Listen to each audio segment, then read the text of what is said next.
want to give people a sense before we kind of dig into those particular results for how some of these hypothalamic circuits are regulated by hormonal state. So if we just talk about the estrous cycle in mice, can you kind of Mhm. describe that at a high level for people? Try and connect it to, the monthly cycles that human females experience. And importantly, how are the hormone fluctuations actually getting in the brain and affecting behavior via circuitry? So in contrast to humans and other mammals, which have estrous cycles, so there's a shedding of the of tissue, there's menstrual bleeding and so on. Mice only have an estrous cycle, so that comes with certain cellular changes in their reproductive system, but it's not as dramatic. It has a duration of about 4 to 5 days and has 4 distinct phases, and it really comes with fluctuations in several different types of hormones. But the major players are what we know from humans as well are estradiol and progesterone. So those are the two major players here, and they show these very characteristic fluctuations across the estrous cycle. And importantly, and it's important for our study, for instance, the relative ratio of these hormones also changes throughout the cycle. Now, these are steroid hormones, so they're derived from cholesterol, which means they are sort of fatty molecules. And as fatty molecules, as lipophilic molecules, they can just diffuse wherever they want. They originate mostly from the periphery of the body, from I guess the reproductive organs, and they via the bloodstream can just reach every little corner of the brain. So there's no really a notable barrier to the diffusion, and that's if you're a neuron in the brain that expresses a receptor for either of those hormones, we can be quite certain that you will react to those hormones at some point during the estrous cycle. I see. So estradiol, basically estrogen, the main estrogen in the body, progesterone, these are two key hormones that are fluctuating across the estrous cycle.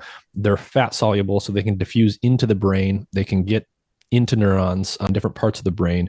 And as the relative ratio changes across the estrous cycle, they're getting into the brain in different amounts. And then once they're in the brain, how are these things actually affecting behavior? They do that in the most interesting ways, really, because they affect neurons at totally different timescales. So what they can do is they can directly affect neuronal physiology at very short timescales by binding to receptors that are situated in the membrane, so dedicated receptors.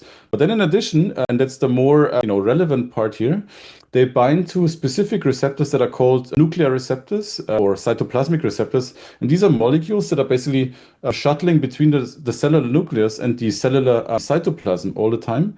But once they bind one of those hormone molecules, they are recruited to the nucleus and then act as transcription factors, which means that they can directly change gene expression across the genome. And people have shown that, for instance, the estrogen receptor that binds estradiol can change the expression of thousands of genes in a very long-lasting manner. And that's really interesting because that is sort of a biological substrate by which these two hormones can change neuronal physiology over days and weeks and sometimes even permanently. They can also kind of completely resculpt circuits and change things potentially even permanently, after a woman gets pregnant or after you go through puberty or what have you. So multiple time scales with which these things affect neurons, including physically like rewiring them. And that's why they are so interesting for us as well, because they have the potential to basically create these plasticity windows even in the adult brain. During pregnancy, you have these crazy increases in the levels of progesterone and estradiol. And what we think is happening is that during these massive increases, they again open up a window of plasticity during which parenting circuits are remodeled, for instance, in anticipation of the animal needing to perform really robust parental behavior. So that's the adult brain, which is commonly thought to be, rather, static and less plastic as the developing brain. But the changes that we see there are really comparable to what's happening in the developing brain.